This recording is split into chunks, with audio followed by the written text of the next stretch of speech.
Kasih Bu Rosita.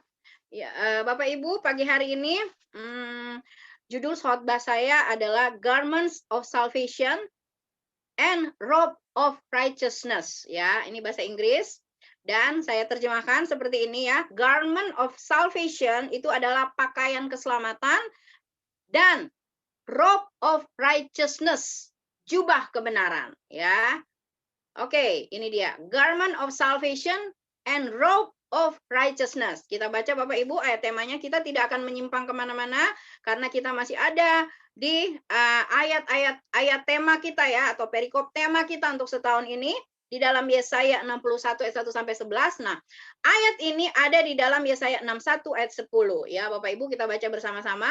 Ya, Bapak Ibu baca dari rumah, saya baca dari sini, ada di layar Bapak Ibu. 1 2 3. Aku bersukaria di dalam Tuhan, jiwaku bersorak-sorai dalam Allahku, sebab Ia mengenakan pakaian keselamatan kepadaku dan menyelubungi aku dengan jubah kebenaran, seperti pengantin laki-laki yang mengenakan perhiasan kepala dan seperti pengantin perempuan yang memakai perhiasannya. Ya, Bapak Ibu, di situ ada sebab ia mengenakan pakaian keselamatan. Bahasa Inggrisnya garment of salvation. Kemudian di situ ada Tuhan menyelubungi dengan jubah kebenaran atau robe of righteousness. Nah, Bapak Ibu, Yesaya 61 ayat 1 sampai 11 kita semua sudah tahu ya. Sudah diulang-ulang ya. Pertama, Yesaya 61 ini adalah nubuat Tuhan menjamin panggilannya pada Nabi Yesaya ya. Yesaya 61 ayat 1 sampai 3. Kemudian nubuat ini juga tentang misi penyelamatan atau misi Kristus di muka bumi ini. Ya, Bapak Ibu bisa baca di Lukas 4 ayat 16 sampai 21. Boleh kita baca ya sekali lagi. Ini sudah beberapa kali dibaca tapi hari ini boleh kita baca lagi. Oke, ada Sensen Lukas 4 ayat 16 sampai 21. Ya, kalau tidak ada nanti saya bacakan. Ada. Oke, thank you. Iya. Ia datang ke Nazaret, ia Tuhan Yesus ya, tempat ia dibesarkan. Dan menurut kebiasaannya pada hari Sabat ia masuk ke rumah ibadat lalu berdiri hendak membaca dari Alkitab. Kepadanya diberikan kitab Nabi Yesaya dan setelah dibukanya ia menemukan nas di mana ada tertulis, Roh Tuhan ada padaku oleh sebab ia telah mengurapi aku untuk menyampaikan kabar baik kepada orang-orang miskin dan ia telah mengutus aku.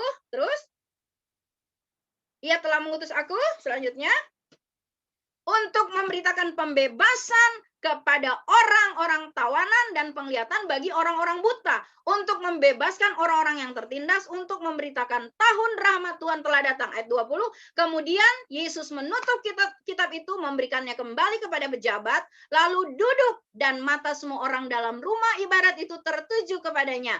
Lalu ia mulai mengajar mereka, katanya, pada hari ini genaplah nas itu sewaktu kamu mendengarnya ya.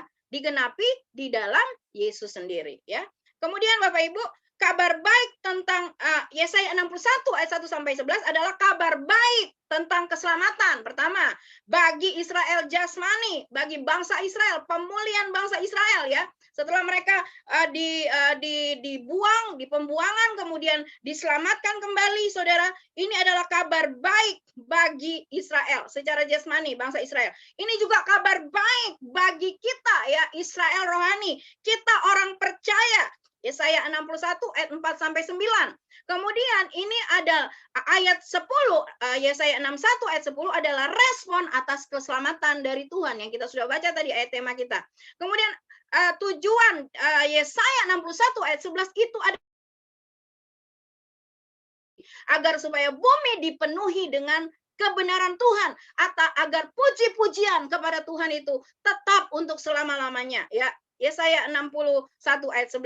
Nah, Bapak Ibu, kita balik ke ayat tema kita pagi hari ini. Saya cepat saja Bapak Ibu ya, karena ini banyak sekali ayat-ayat. Saya harapkan Bapak Ibu bersama-sama ya, semangat gitu, antusias untuk membaca ayat-ayat firman Tuhan pagi hari ini.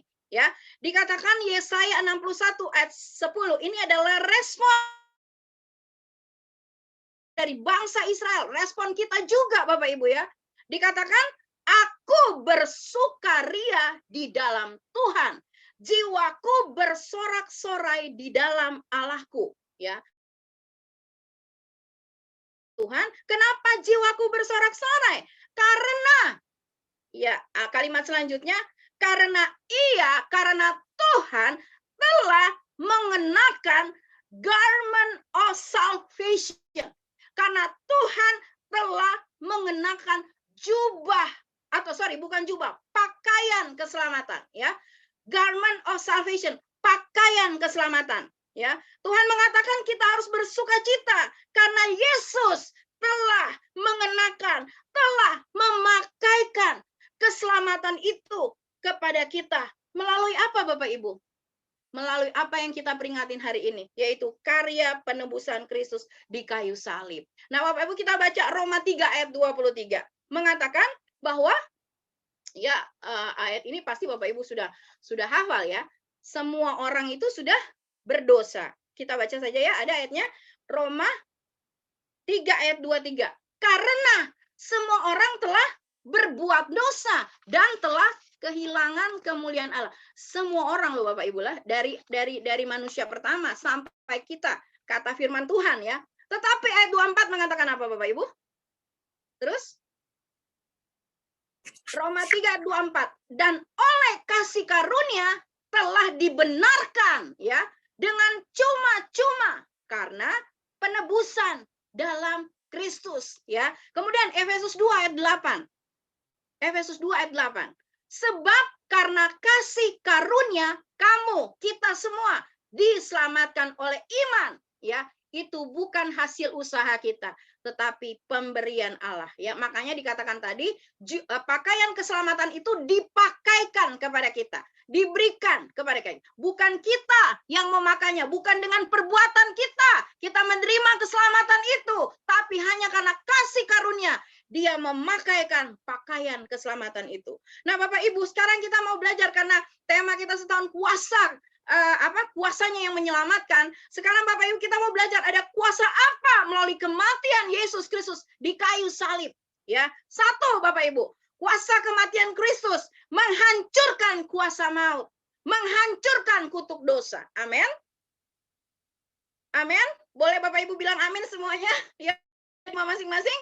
Kuasa kematian Kristus menghancurkan kuasa maut, menghancurkan kutuk dosa. Tadi kita baca Bapak Ibu ya, Roma 6 ayat 23a. Upah dosa adalah apa Bapak Ibu? Maut, ya. Apa sih maut itu Bapak Ibu? Maut adalah maut atau kematian ya, Bapak Ibu. Bicara pertama, kematian secara jasmani, maut itu berpisahnya tubuh dan roh ya. Ketika kita mati nanti kita dikubur masuk ke kontrakan 1x2 gitu ya. Kontrakan karena kan lama di sana ya. 1x2 Bapak Ibu, itu kematian atau maut secara jasmani, berpisahnya tubuh dan roh. Kedua adalah maut, kematian secara rohani, terpisahnya kita dengan Allah. Ya, dengan ini yang mengerikan ya. Ini yang mengerikan, maut atau kematian secara rohani adalah terpisahnya kita dengan Allah. Ya, kemudian yang ketiga, kematian atau maut yang kekal, itu adalah hukuman yang kekal di neraka selama-lamanya. Dikatakan Bapak Ibu, upah dosa adalah maut, ya. Upah dosa adalah maut. Dikatakan tadi di ayat sebelumnya, semua manusia itu sudah berbuat dosa, sudah kehilangan kemuliaan Allah. Tetapi Bapak Ibu, kabar baik Bapak Ibu, Yesus mengalahkan kutuk, menghancurkan kuasa kutuk itu. Upah dosa yang harusnya kita terima karena kita adalah manusia yang berdosa dari awalnya. Dia mematahkan semuanya itu di atas kayu salib melalui pengorbanannya. Amin Bapak Ibu. Maut masuk ke dalam dunia karena dosa. Matius 27 ayat 46 ya. Ini adalah satu perkataan Tuhan Yesus di ayat di atas kayu salib. Mari kita baca sama-sama. Matius 27 ayat 46 ya. Kira-kira jam 3 PM ya, sore ya.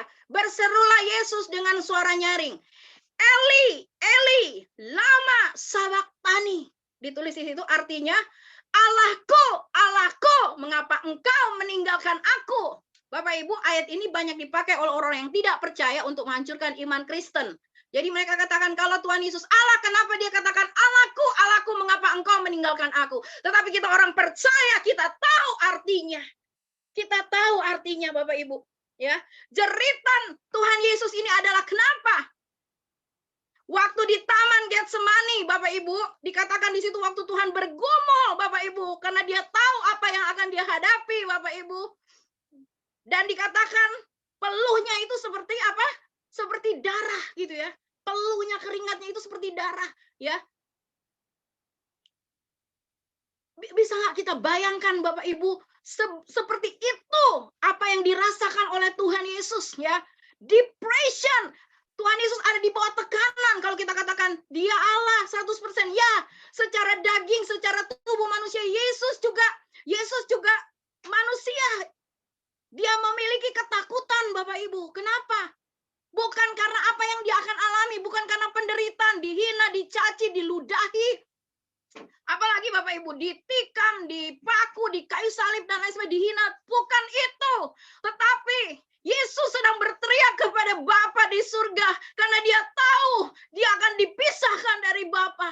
Kenapa Bapak Ibu? Seluruh dosa manusia ditanggungkan kepada Tuhan Yesus. Seluruh dosa manusia, termasuk dosa kita semua, dosa saya, dosa Bapak Ibu, ditanggungkan kepada Tuhan Yesus. Dan karena seluruh dosa manusia ditanggungkan kepada Tuhan Yesus, itu membuat Yesus terpisah dengan Bapa. Bapa memalingkan wajahnya dari Yesus. Itu yang membuat Yesus menjadi sangat tertekan. Jeritan Yesus yang tadinya menyatu dengan Bapa harus terpisah karena menanggung dosa manusia, ya. Coba kita baca Yesaya 59 ayat 2, Bapak Ibu. Yesaya 59 ayat 2. Ya, tetapi yang merupakan pemisah antara kamu dan Allahmu ialah kejahatanmu, dan yang membuat dia menyembunyikan diri terhadap kamu sehingga tidak mendengar ialah segala dosamu, ya. Kematian secara rohani ini adalah keterpisahan dengan Tuhan. Secara roh, Bapak Ibu.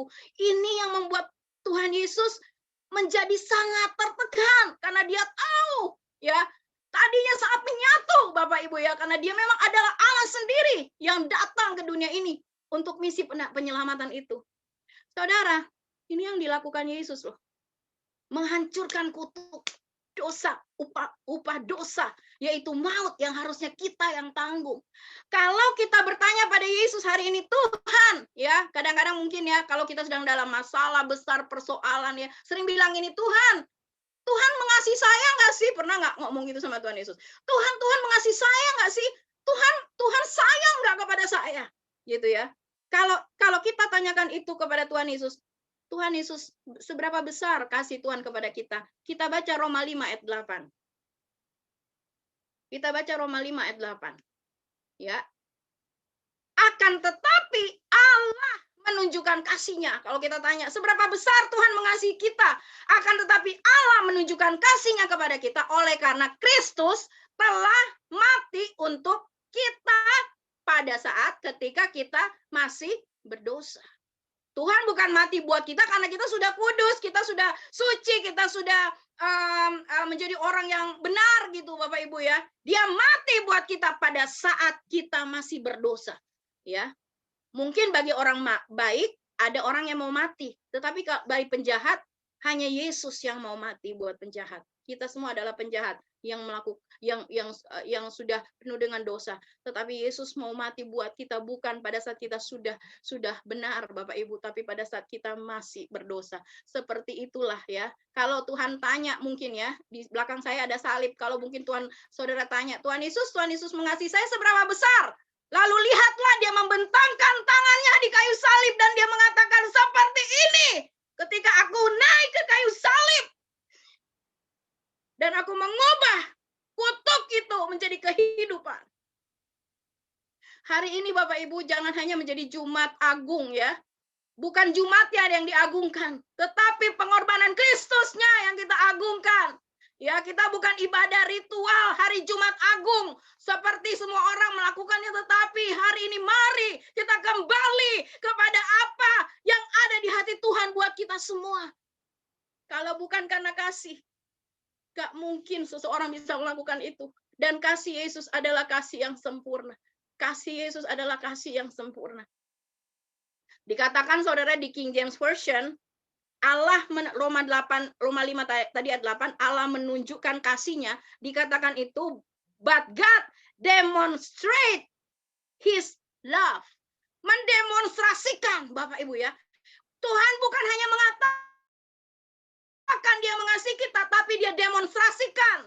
Kebanyakan dari kita hanya penuh dengan kata-kata manis kepada Tuhan. Janji pada Tuhan, Tuhan saya mau bertobat. Hari ini saya tinggalkan dosa saya manusia lama. Tetapi banyak kali dari kita hanya janji, janji, dan janji saja. Tapi Yesus mengatakan itu. Dan dia membuktikannya. Dia mendemonstrasikan kasihnya buat kita. Dan benar, dia mati. Dia mati di kayu salib. Ya Bapak Ibu, di atas kayu salib, Yesus mengambil seluruh murka Allah karena dosa seluruh dunia yang seharusnya kita yang menanggungnya. Dia membayar seluruh dosa kita. Amin Bapak Ibu. Dia sudah membayar seluruh dosa kita. So saudara, jangan lihat-lihat lagi dosa kita. Amin. Kalau iblis kasih lihat dosa kita, bikin satu papan, saudara, tulis di depan iblis. Already paid. Apa tuh already paid? Sudah lunas dibayar. Amin. Iblis itu selalu menuduh dan mendakwa kita, Bapak Ibu. Banyak orang bilang, aduh iya saya melakukan dosa ini, dosa itu, dosa ini, dosa itu. Kata Tuhan, kalau engkau datang di hadapan Tuhan mengaku dosamu, engkau akan dikuduskan, disucikan. Amin. Yesus menanggung segala dosa kita. Jangan lagi melihat manusia lama kita. Katakan pada iblis, aku sudah ditebus. Harganya lunas dibayar. Amin. Makanya Bapak Ibu, karena kita sudah lunas dibayar, tidak ada lagi benih dosa. Nah, kemarin kan diperbincangkan di Komsel ya. Tidak ada lagi benih dosa Bapak Ibu. Kita tidak bisa lagi melakukan dosa. Kita bisa jatuh, mungkin kita masih hidup dalam daging. Tapi tidak ada benih dosa yang menguasai kita lagi. Karena apa? Benih ilahi itu sudah ada. Amin. Amin. Ya. Nah Bapak Ibu, salib bicara tentang apa? Kutuk Bapak Ibu ya. Salib itu bagi orang-orang di zaman Tuhan Yesus saat itu adalah kutuk. Ya, bagi bangsa Israel waktu itu adalah kutuk. Orang bangsa Yahudi kutuk. Orang yang dia naik di kayu salib itu orang yang terkutuk, hanya orang-orang yang terkutuk, penjahat-penjahat yang disalib, ya. Coba Bapak lihat, orang yang disalib itu kakinya napak di tanah apa naik ke atas permukaan? Ya, kalau Bapak Ibu lihat kan bukan hanya Tuhan Yesus yang menerima hukuman salib. Banyak orang penjahat-penjahat saat itu digantung di kayu salib. Kakinya itu tidak menapak tanah, naik Bapak Ibu ya. Apa namanya? Terangkat gitu dia di atas. Bapak Ibu, orang yang disalib adalah orang yang terkutuk. Ditolak oleh surga dan ditolak oleh dunia. Itu yang Tuhan Yesus rasakan saat itu. Dia tertolak Bapak Ibu ya. Surga menolak dia padahal dia tidak berdosa, tapi dosa kitalah yang membuat surga menolaknya. Orang yang disalib adalah orang yang terkutuk. Yesus membayar lunas kutuk dosa, meminum habis cawan murka Tuhan yang seharusnya kita yang minum ya. Coba Bapak Ibu renungkan itu. Renungkan itu. Ya, kadang-kadang kita dalam kekristenan kita terlalu sombong. Kita pikir semuanya karena kita bisa ini, bisa itu, bisa ini, bisa itu, bahkan bisa melayani Tuhan. Kita pikir semuanya karena kita. Bapak Ibu, semuanya karena kasih karunia Tuhan buat kita. Amin. Amin. Ya.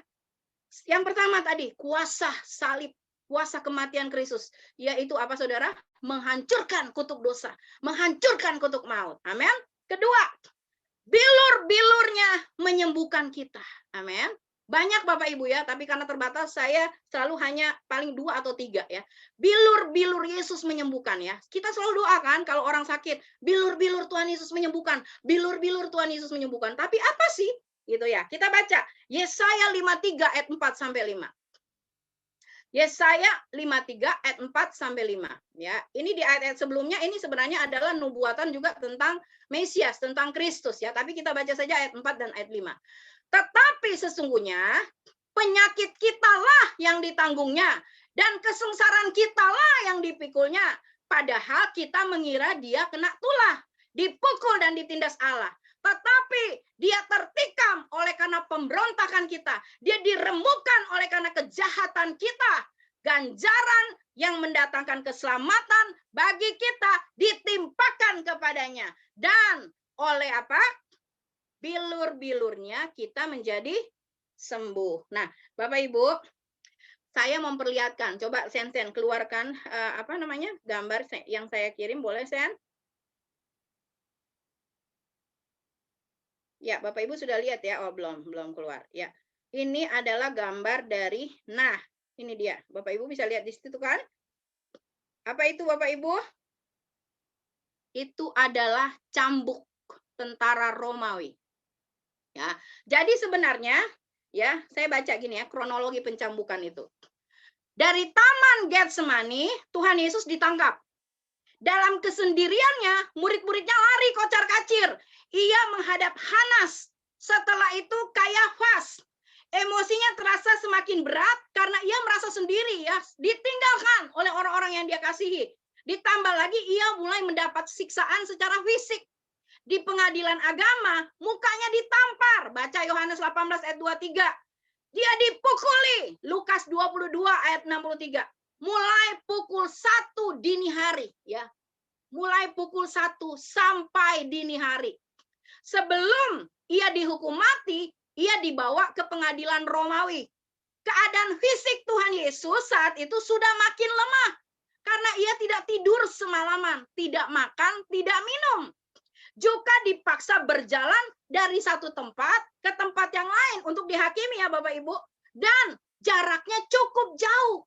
Ditambah selama perjalanan itu, Bapak Ibu, Tuhan Yesus menerima pukulan-pukulan, menerima ejekan. Ditambah lagi sekali lagi dengan kesendiriannya karena ditinggalkan oleh orang-orang yang dia kasihi. Di depan pengadilan Romawi, Tuhan Yesus mulai mendapat aniaya yang luar biasa melalui hukuman cambuk. Pada waktu itu dikenal dua macam cambuk.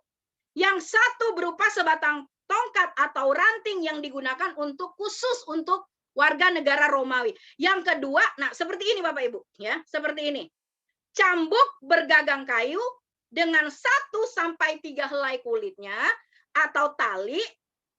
Ujung di tali itu ada diberi bulatan keras atau paku kecil. Ya, kelihatan di situ ya Bapak Ibu. Jenis inilah yang dipakai untuk mereka yang bukan warga negara Romawi. Jenis kedua inilah yang dipakai untuk mendera Tuhan Yesus ya. Saudara, kalau kita lihat di The Passion of the Christ 1 ya, karena sekarang udah keluar The Passion of the Christ 2 ya, di 1 ya, film yang pertama. Bapak Ibu, waktu Tuhan Yesus dicambuk seperti inilah ya. Dan mungkin itu belum menggambarkan hal yang sepenuhnya, karena kalau kita dengar dari Pastor Mutu, saya ingat waktu itu ya, Pastor Mutu bilang penderitaan Yesus waktu itu yang difilmkan itu hanya 60% dari kebenaran yang sesungguhnya, yang terjadi sesungguhnya ya. Menurut undang-undang kerajaan Romawi yang memberi perintah penyesahan adalah Pontius Pilatus. Itu artinya Tuhan Yesus tidak dicambuk 39 kali seperti yang diperkirakan orang selama ini. Menurut buku Manusia Kain Kafan, penyesahan ini dilakukan sebanyak 121 kali. Dari kanan, dari kiri, dari atas tubuh sampai bawah Bapak Ibu. Ya. Jadi bukan cuma badan doang, dari atas kepala sampai ujung kaki. Dan saudara tahu jumlah cambukan itu adalah 726 jumlah cambukan. Kebayang nggak Bapak Ibu? Dan dicambuknya seperti cambuk ini Bapak Ibu. Ya, saya selalu kalau bilang ini saya selalu bergetar Bapak Ibu. Ketika tentara-tentara Romawi mencambuk Tuhan Yesus Bapak Ibu, cambuk seperti ini masuk ke tubuh Yesus. Lalu ketika mereka tarik Bapak Ibu, daging Tuhan Yesus tertarik. Darahnya mengucur. Itulah luka Tuhan Yesus Bapak Ibu. Ketika kulitnya dirobek keluar karena dicambuk seperti ini, Bapak Ibu, itulah luka-luka Tuhan Yesus. Itulah bilur-bilur Tuhan Yesus yang menyembuhkan kita. Tuhan Yesus sampai dari ujung kepala sampai ujung kakinya dihajar 720 mencambukkan. Kulit dagingnya tercabik.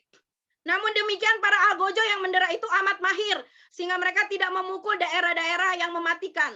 Yesus belum boleh mati dulu di situ, harus mati di salib. Seperti wilayah jantung misalnya. Luka-luka ini akan menimbulkan rasa nyeri dan pendarahan yang banyak.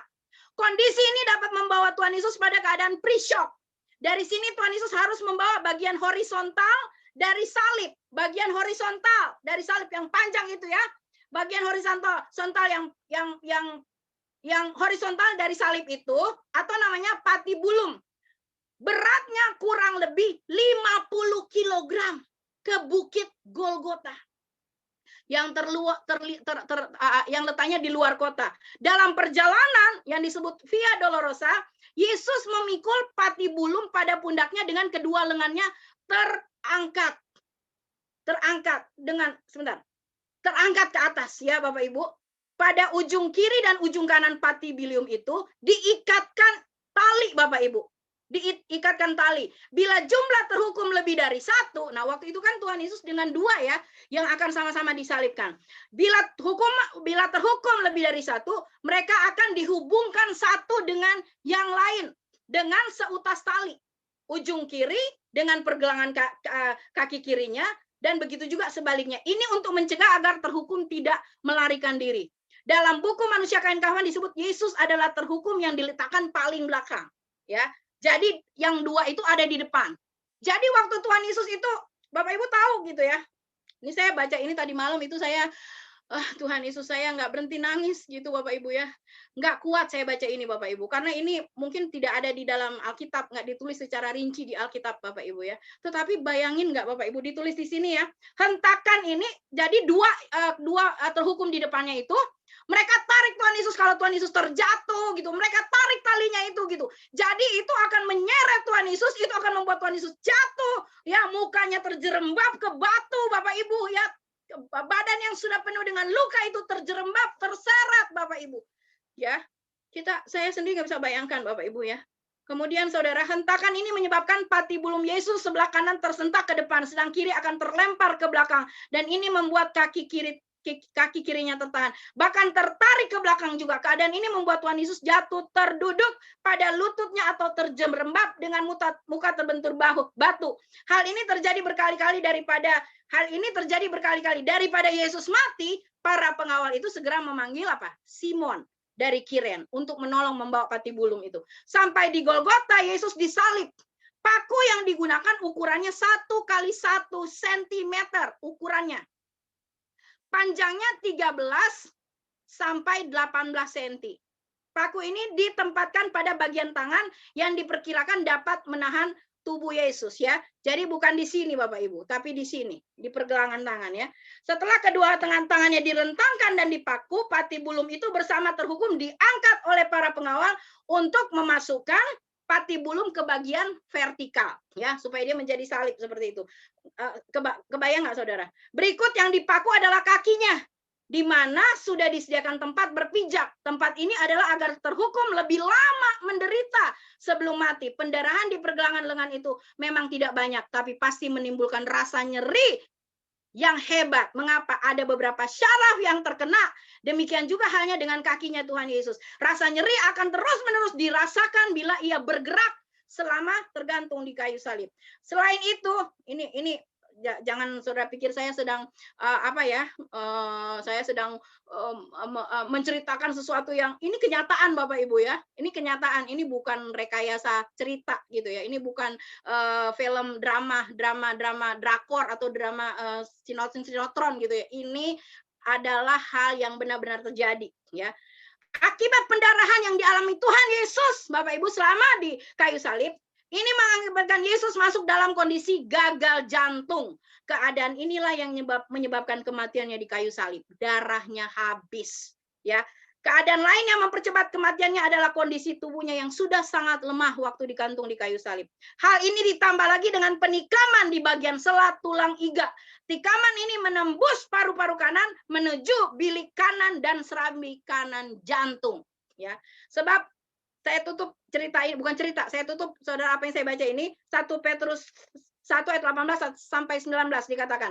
Sebab kamu tahu bahwa kamu telah ditebus dari cara hidupmu yang sia-sia yang kamu warisi dari nenek moyangmu. Itu bukan dengan barang yang fana, bukan dengan perak atau emas, melainkan dengan darah yang mahal, yaitu darah Kristus yang sama seperti darah anak yang tak bercacat. Bapak Ibu, kenapa saya ceritakan ini? Supaya Bapak Ibu tahu apa sih itu bilur-bilur. Kita udah tahu tadi ya. Karena bekas cambukan Yesus, luka-luka karena semua aniaya secara fisik pada Tuhan Yesus itulah yang menyembuhkan kita. Mazmur 22 ayat 16 sampai 18. Boleh ditampilkan? Ya, Bapak Ibu, kalau saya tidak selesai gitu ya tentang sebenarnya kan ada 2, garment of salvation sama robe of righteousness. Nanti mungkin yang satu saya sambung di lain kesempatan ya. Mazmur 22 ayat 16 sampai 18. Kekuatanku kering seperti beling. Nah, ini Bapak Ibu adalah nubuat tentang Yesus, tentang apa yang akan dialami Yesus, tentang penderitaan Yesus. Ada di ayat sebelumnya, Saudara bisa baca. Kekuatanku kering seperti beling. Lidahku melekat pada langit-langit mulutku, dan dalam debu maut kau letakkan aku. Sebab anjing-anjing mengerumuni aku, gerombolan penjahat mengepung aku. Mereka menusuk tangan dan kakiku. Segala tulangku dapat kuhitung. Mereka menonton, mereka memandangi aku. Kalau firman Tuhan ini mengatakan segala tulangku dapat kuhitung, itu berarti Bapak Ibu, dagingnya itu tuh udah nggak ada Bapak Ibu. Kebayang nggak? Tulangnya bisa dihitung. Gimana kita bisa hitung tulang orang kalau masih ada daging yang nempel? Nggak mungkin. Ya, itulah yang dialami Tuhan Yesus ketika cambuk itu, Saudara, 726 kali menghajar tubuh Yesus. Tubuh Yesus dipenuhi dengan luka-luka. Amin. Luka-luka itulah yang menyembuhkan kita, Bapak Ibu. Kita terima dengan apa? Dengan iman. Kalau engkau sakit, katakan, bilur Yesus sudah menyembuhkanku. Bilur Yesus sudah menyembuhkanku.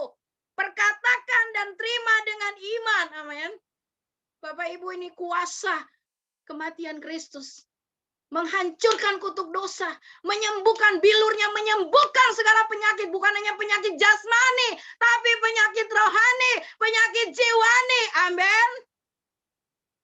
Banyak orang Bapak Ibu gila hari-hari ini, Bapak Ibu, stres, depresi, datang pada Yesus.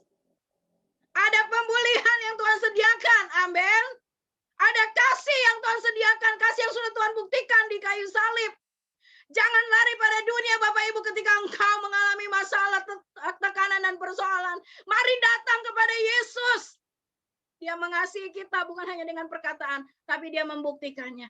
Bilur-bilur Yesus menyembuhkan penyakit kita, bukan hanya penyakit jasmani, tapi penyakit secara rohani, penyakit secara jiwani, stres, depresi, penyakit rohani. Kita mulai kehilangan semangat mengikuti Yesus. Yesus tarik kita kembali. Kalau kita mau datang kepada Yesus, Yesus menerima kita. Amin. Ya, Bapak Ibu, bilur Yesus menyembuhkan sakit. Kuasa darah Yesus ya. Saya pendekin aja ya. Yang ketiga, yang tadi ya, kuasa apa? Kematian Kristus menghancurkan setiap kutuk dosa. Upah dosa adalah maut, menghancurkan maut. Kedua, bilur-bilur Tuhan Yesus menyembuhkan kita. Ketika kuasa darah Tuhan Yesus mendamaikan kita dengan Yesus. Ada kuasa di dalam darah yang tercurah habis di atas kayu salib. Amin. Darah Yesus memperdamaikan kita dengan surga. Amin. Kita baca Kolose 1 ayat 20. Kolose 1 ayat 20. Ya. Sejak di Taman Getsemani, penyiksaan sampai di kayu salib, Yesus mencurahkan darahnya sampai titik darah yang penghabisan. Kolose 1 ayat 20. Dan oleh dialah ia, Yesus, memperdamaikan segala sesuatu dengan dirinya, baik yang ada di bumi maupun yang ada di surga, sesudah ia mengadakan pendamaian oleh darah salib Kristus. Amin. Tadi kan dosa ya, membuat kita terpisah. Secara rohani kita terpisah dengan Tuhan, dengan Bapa, terpisah dengan Allah. Tetapi kematian Kristus menghancurkan semua kutuk dosa, upah dosa itu yang adalah maut. Amin Bapak Ibu. Dia memperdamaikan kita dengan surga. Yang kedua, oleh darah Yesus kita beroleh penebusan, yaitu pengampunan dosa. Tadi sudah dinyanyikan ya oleh Ibu Rosita. Efesus 1 ayat 7. Kita baca Bapak Ibu. Efesus 1 ayat 7.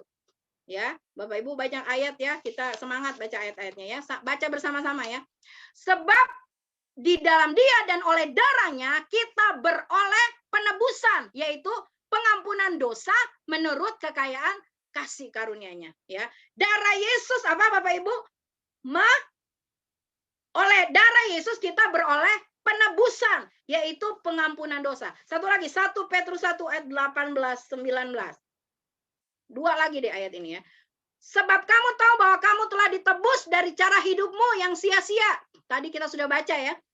Yang kamu warisi dari nenek moyangmu itu bukan dengan barang yang fana, bukan pula dengan perak atau emas, melainkan dengan darah yang mahal, yaitu darah Kristus yang sama seperti darah anak domba yang tak bercacat. Amin.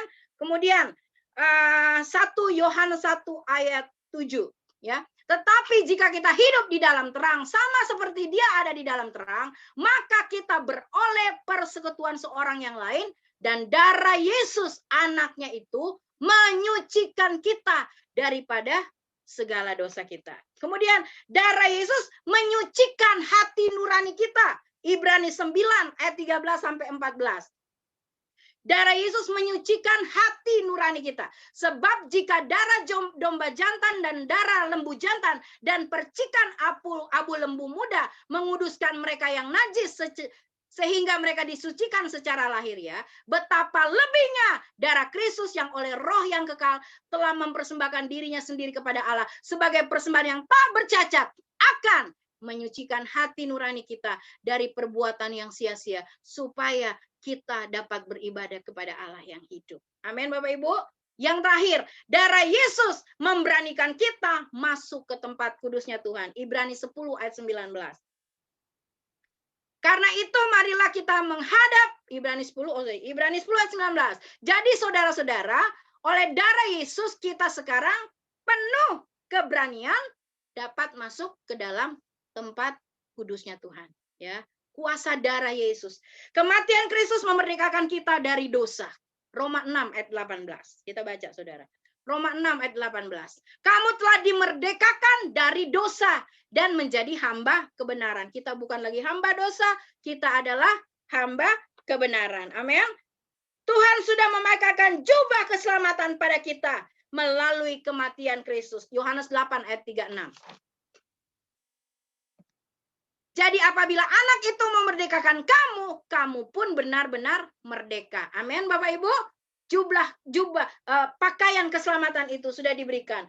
Setelah Yesus mengenakan, sebentar ya, ini sudah jam berapa? Ini soalnya ada satu lagi. Yang tadi saudara kita sudah bahas tentang pakaian keselamatan atau garment of salvation. Sekarang Bapak Ibu kita bahas tentang, sebentar aja, saya cepat aja ya. Kita bahas tentang robe of righteousness. Setelah Yesus mengenakan kepada kita pakaian keselamatan oleh kasih karunia-Nya, Ia juga menyelubungi kita dengan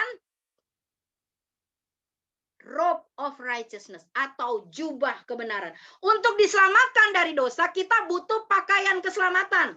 Namun untuk masuk dalam langit dan bumi yang baru, surga, kekekalan, kita butuh yang namanya jubah kebenaran. Yesaya 5 ayat 16. Yesaya 5 ayat 16. Ya, sebentar lagi Bapak Ibu ya. Yesaya 5 ayat 16. Allah menyatakan kekudusannya dalam kebenarannya. Yesaya 5 ayat 16. Allah menyatakan kekudusannya dalam kebenaran. Coba boleh kita baca, ada? Nggak ada ya? Boleh saya minta tolong Ibu Rosita, tolong bacakan. Bisa Bu? Atau saya yang baca aja ya? Yesaya. Nggak ada ya Sensen? Yesaya, sebentar Bapak Ibu. Mau saya bacain? Oh ya, oke. Silakan Pak Paulus. Ayat berapa? Yesaya 5 ayat 16. Tetapi Tuhan semesta alam akan ternyata maha tinggi dalam keadilannya. Dan Allah yang maha kudus akan menyatakan kekudusannya dalam kebenarannya. Amin. Allah menyatakan kekudusannya dalam kebenarannya. Amin. Kebenaran Allah adalah pribadi Allah sendiri di dalam pribadi Yesus. Amin. Yohanes 1 ayat 1, Yohanes 1 ayat 14. Pada mulanya adalah firman, firman itu adalah Allah, firman itu bersama-sama dengan Allah. Ayat 14, firman itu sudah menjadi manusia dan tinggal di dalam kita, tinggal di tengah-tengah kita, di antara kita, di dalam pribadi Yesus ya. 1 Petrus 1 ayat 6. Ayat 16. Ada, Sen? Kalau nggak ada, Pak Paulus lagi nih yang baca. 1 Petrus 1 ayat 6. 1 Petrus 1 ayat 16. Bergembiralah akan hal itu, sekalipun sekarang ini kamu seketika harus berduka cita dalam berbagai-bagai pencobaan. Salah tuh, Pak. Salah ya? Oh, ya udah. 16. Di sini udah ada ya, 1 Petrus 1 ayat 16. Sebab ada tertulis, apa Bapak Ibu? Kuduslah kamu, sebab aku kudus. Amin. Tuhan mengatakan tadi firman Tuhan, Tuhan menyatakan kekudusannya dalam kebenarannya. Amin. Kata Tuhan, kuduslah kamu sebab aku kudus. Ibrani 12 ayat 14. Ibrani 12 ayat 14. Sebab ada tertulis, kuduslah, Ibrani 12 ayat 14. Oke, berusahalah hidup damai dengan semua orang dan kejarlah kekudusan, sebab tanpa kekudusan tidak seorang pun akan melihat Tuhan. Amin. Kita sudah diberi pakaian keselamatan. Sekarang kita diselubungi dengan jubah kebenaran. Kenapa? Hidup kita harus kudus. Karena apa? Bapa kita adalah Allah, kita ada Allah yang kudus. Jubah kebenaran, yaitu kekudusan oleh kebenarannya, ya, oleh firman-Nya. Kita diselubungi oleh kebenaran, kita diselubungi oleh robe of righteousness, oleh jubah kebenaran. Oleh siapa? Oleh Roh Kudus, ya. Karena hanya Roh Kudus yang dapat melakukannya. Yohanes 16 ayat 7 sampai 8. Saya rasa kita harus baca ayat-ayat ini Bapak Ibu ya. Ya, ayo semangat baca Alkitab Bapak Ibu ya. Yohanes 16 ayat 7 sampai 8. Namun benar yang kukatakan ini kepadamu adalah lebih berguna bagi kamu jika aku pergi, kata Tuhan Yesus, sebab jikalau aku tidak pergi, penghibur itu tidak akan datang kepadamu. Tetapi jikalau aku pergi, aku akan mengutus Dia, yaitu Roh Kudus, kepadamu. Dan kalau Ia datang, Ia akan menginsafkan dunia akan dosa, kebenaran dan penghakiman. Ya, tetapi apabila Ia datang, yaitu Roh kebenaran, amin, Ia akan memimpin kamu ke dalam seluruh kebenaran. Makanya Bapak Ibu, robe of righteousness atau jubah kebenaran itu diselubungi oleh Roh Kudus. Saudara, kita di cover, amin, kita di cover oleh Roh Kudus dengan jubah kekudusan, dengan jubah kebenaran. Tetapi apabila Ia datang, yaitu Roh kebenaran, Ia akan memimpin kamu dalam seluruh kebenaran. Sebab Ia tidak berkata-kata dari dirinya sendiri, tapi segala sesuatu yang didengarnya itu yang akan dikatakannya. Dan Ia akan memberitahukan kepadamu hal-hal yang akan datang. Ia akan memuliakan aku, sebab Ia akan memberitakan kepadamu apa yang diterimanya dariku. Ini adalah pekerjaan Roh Kudus. Sekarang Bapak Ibu ya, hanya Roh Kudus yang dapat memampukan kita untuk hidup dalam kebenarannya. Amin. Oleh sebab itu, Dialah yang menyelubungi, mengcover kita dengan jubah kekudusan, jubah kebenaran. Hanya Roh Kudus yang bisa menyelubungi kita dengan kebenarannya, supaya kita hidup menurut standar Allah, standarnya Tuhan, standar firman Tuhan. Bagaimana supaya kita dapat melakukan firman Tuhan? Ya, ini sudah dibahas ya di beberapa komsel, beberapa minggu. Hidup dipimpin dan dipenuhi Roh Kudus. Amin. Roma 8 ayat 13 ya. Jika kamu hidup oleh daging, kamu akan mati. Mau tadi terpisah dengan Allah. Tetapi jika oleh Roh, ya, Tuhan sudah menebus kita, Bapak Ibu. Benar, Bapak Ibu. Tetapi ketika kita menolak keselamatan itu, kita menolak Roh Kudus, Bapak Ibu, kita tetap di bawah hukuman. Ketika kita menolak Yesus yang memberikan jubah keselamatan, kita menolak Roh Kudus yang memampukan kita untuk hidup di dalam firman-Nya. Kita tetap ada dalam hukum dosa. Firman Tuhan akan membuat kita kudus, Yohanes 17 ayat 17 kata Tuhan Yesus, kuduskanlah mereka dalam kebenaran sebab firman-Mu adalah kebenaran. Ya, Bapak Ibu ingat, kita harus dipimpin dan dipenuhi oleh Roh Kudus. Galatia 5 ayat 16 sampai 17. Hidup menurut daging dan menurut roh, ya. Nah, ini bukan yang terakhir, masih ada sebentar. Ya, oke, Bapak Ibu. Saya mulai bermasalah dengan laptop saya. Saya tutup saja Bapak Ibu ya. Amsal 21 ayat 21. Pak Paulus boleh bacakan? Amsal 21 ayat 21 dan Amsal 22 ayat 4.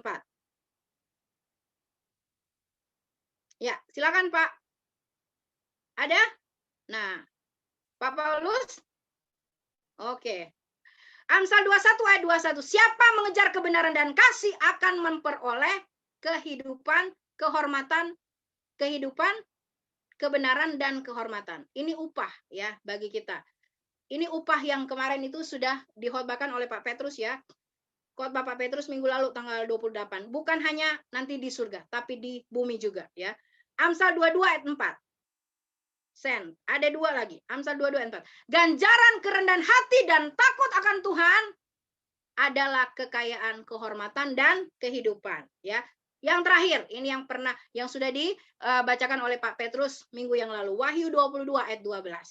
Ini ayat yang terakhir, sangat terakhir.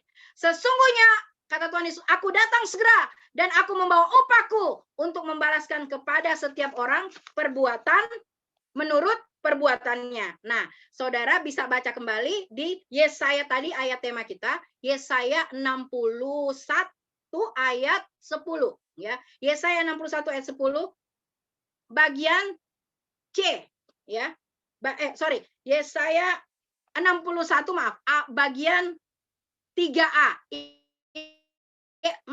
Saya salah terus nih. Yesaya 61 ayat sebentar ya.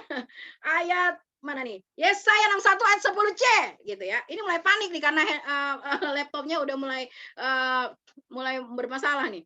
Oke. Yesaya 61 ayat 10C boleh ditampilkan, kita baca ya.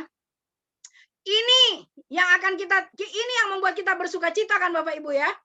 Aku bersukaria di dalam Tuhan, jiwaku bersorak-sorai di dalam Allahku. Sebab yang pertama kita sudah belajar tadi, ia mengenakan pakaian keselamatan. Ya, kita udah belajar banyak tadi. Ia menyelubungi aku dengan jubah kebenaran. Seperti, di sini katanya, seperti kalau kita sudah dipakaikan jubah keselamatan, pakaian keselamatan dan jubah kebenaran, kita seperti pengantin laki-laki yang mengenakan perhiasan kepala dan seperti pengantin perempuan yang memakai perhiasannya ya. Yang tadi pengantin laki-laki disebut perhiasan kepala, kalau yang perempuan hanya disebut perhiasan. Sebenarnya kalau bahasa Inggris Bapak Ibu ya di King James Version, perhiasan kepala itu disebut di situ ornamen. Kemudian kalau yang perhiasan di kaum pengantin perempuan itu dikatakan treasure gitu. Jadi wah ini dalam banget sebenarnya ya. Ini satu pelajaran yang dalam. Nah, kita baca dulu Yesaya 61 ayat 3 bagian A. Ya. Ayat 3 bagian A. Oke, maaf ya Sen-sen kebanyakan ayat. Oke. Yesaya 61 ayat 3 bagian A.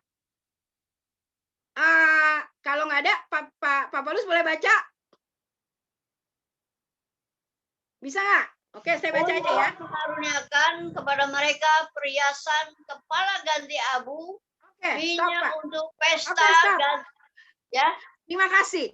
Ayat bagian A saja dikatakan di situ untuk memberikan kepada kamu perhiasan apa? Kepala ganti abu. Itu yang tadi kita baca loh Bapak Ibu. Amsal 21 ayat 21, Amsal 22 ayat 4. Itu bicara tentang mahkota ya. Upah mahkota, bicara tentang kemuliaan yang Tuhan berikan, kehormatan yang Tuhan berikan kepada kita. Amin. Kekayaan, kelimpahan yang Tuhan berikan bagi kita. Ketika kita mau hidup di dalam Tuhan, ketika kita menerima jubah keselamatan dipakaikan oleh Tuhan, ketika kita memberi hidup kita dipimpin oleh Roh Kudus, sehingga Ia mengcover kita dengan kebenarannya, kita memakai jubah kebenaran, kita melakukan kebenaran bukan karena kekuatan kita akan menerima upahnya ya. Kemarin sudah dikasih tahu sama Pak Petrus, upah kita, mahkota kita di surga, di bumi kita menerima kemuliaan, kekayaan, kehormatan. Amin. Dihormati oleh surga.